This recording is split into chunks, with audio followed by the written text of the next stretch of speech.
Dr. Robin Moriarty, a personal development expert, author, global business executive, professor. Her latest book is What Game Are You Playing? A Framework for Redefining Success and Achieving What Matters Most. I love this. Doctor, welcome. Oh, you have little pamphlets that you hand out. I love this. What game are you playing for your book? This is the name of the book. We will show that. So you got divorced. You keep your husband's name still. Why do women do that, I wonder? You just never get around to it? I don't know why women do it. I just know why I did it. So my name is Robin Moriarty, and I think Moriarty is a really cool last name. It is. It's a good name. It was way cooler than the name that I was born with. Which would be? Galt. Yeah. Also cool, but Moriarty is really cool. Look at Fred's face. So I would never book someone on the show named Dr. Robin Galt. Moriarty is so much better, and as a professor, my students Wouldn't have even opened that email. Right, exactly. Galt? It's like, is that a bladder situation? Right. The Galt bladder. No, Yeah. he was the training guy on the Gamesters of Triskelion in Star Trek. Galt. Always this. Oh, by the way, I saw a Star Trek episode. I saw the best Star Trek episode. Doctor, stay with us. It's one of these mornings. Are you a Star Trek fan by chance? No, you don't. No, not much. me neither. These guys, forget about it. They idolize. You know, I have a cross of Christ up there. If I would they would put William Shatner's picture like above that. I'm telling. No, they love William Shatner. I saw where Spock and Kirk go back into time. Well, Spock did come back. No. When they went in the 1930s, what was that thing? Oh, And Sitting on the Edge of Forever. Yeah, and they changed the history. Yeah. Did you? They went you know through the what- Guardian of Forever. No, me too. I'm in a catatonic stupor. It's Friday night after a full week of radio. I go, what is this? Let me see. It's on MeTV. Eat it It was together. Star Trek. I'm a big Bill Shatner fan myself, and I did one episode of Star Trek. So I go, wow, this was a great episode. Tremendous. That was Harlan it Ellison won an wrote it. award. It won an Yes. award. They say that's the best episode of all time. It is. Won a Hugo Award. They went back there to change the tenor of, the pre-war Germany, and they changed history like that. So, but I want you to please, Dr. Robin Moriarty. The name of the book is "What Game Are You Playing?" You're here for that. Did you come out from Atlanta just for us? I did, You actually. I live in Atlanta, Georgia, and I came to New York just to be on the show this morning. And I have some plans with some friends a little later today, but just thought it would be a good opportunity We're honored to that talk you're about here, the book. girl. This is great. Thank you. Tell us about the book. And what are we looking for? Because we're very troubled souls. Will it help us? Probably. So here's what happened. So one day I was sitting in my office just typing away emails, drinking some coffee, having a nice afternoon. And my favorite work friend came in, and he is a large guy, and he was blustering, and he was mad and angry, and he was Al yelling. Gattulo was his name? That guy. He was yelling, that guy's winning, and we're losing. And I looked at him, and I was wondering what he was talking about. And he was talking about our CEO compensation that had been announced that day, which was way more than he was making, way more than I was look making. At that. And I looked at him and I said, I don't know what you're talking about because I'm winning. And he kind of paused and stared, and he said, what do you mean you're winning? I know you're not making more than he's making. And I said, well, I'm playing the game of who spends the most amount of time in the coolest places.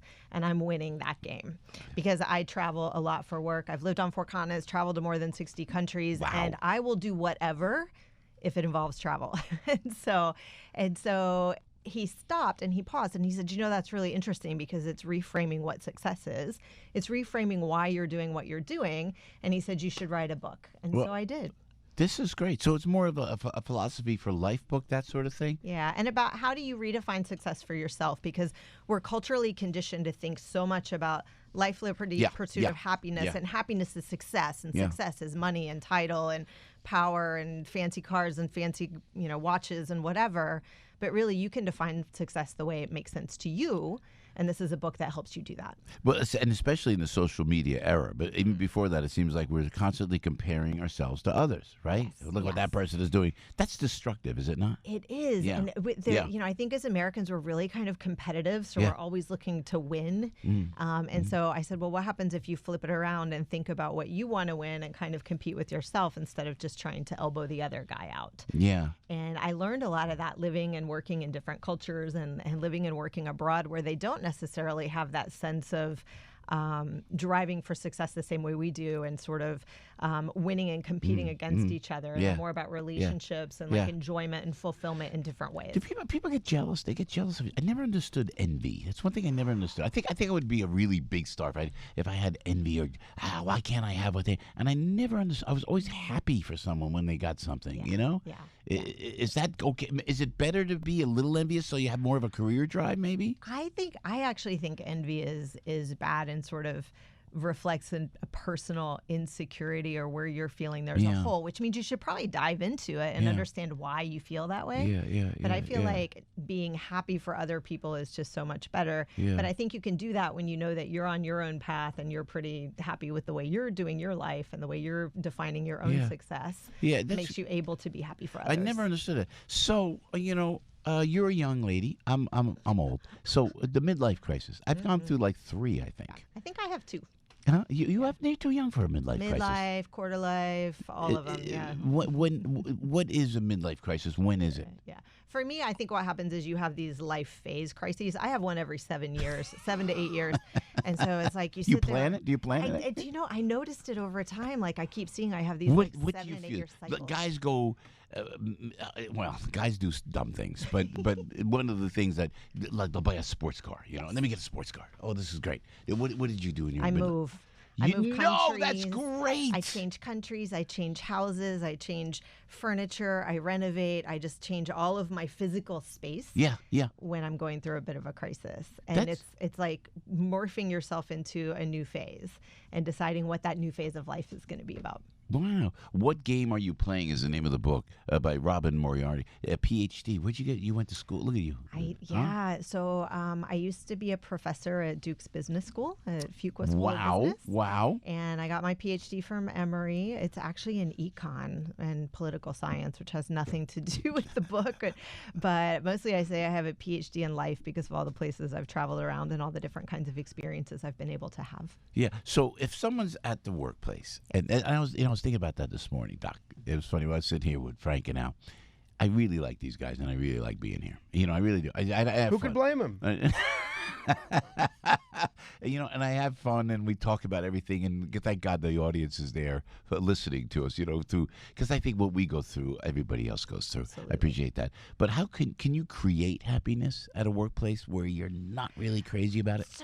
So this is the thing that I find, I think about different jobs that I've had over time, and really some toxic work environments, and really some pretty horrible people doing some retaliatory, and I call it psychopathing. I learned that to psychopath is a verb.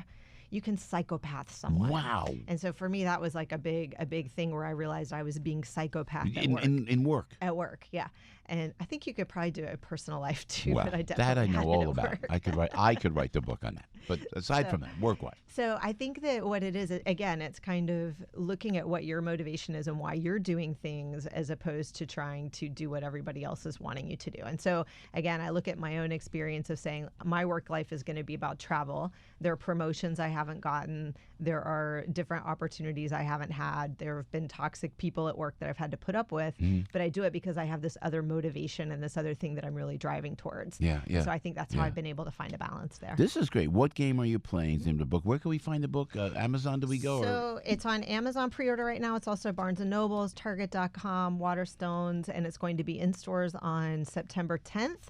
And it's going to be in airport stores and Look at you. online, other distribution, Kindle, wherever you want it. You're going to be able to get it. We got a break, but what continents? Everywhere you live. I lived in the Middle East. I lived in Hong Kong, and I lived in Argentina, and I spent about a year in London. Just because that was your kind of quote unquote life crisis. And I love it. I love having to go. I love the way being abroad pushes you to think and learn things about yourself and learn things about others, and the reflection that comes as a result. But we're pretty good as Americans, huh? I think Americans are pretty great, but I think that, it's kind of whenever you go and learn a different way of living, you pick up things about that you like, and then you also reflect more and appreciate your own.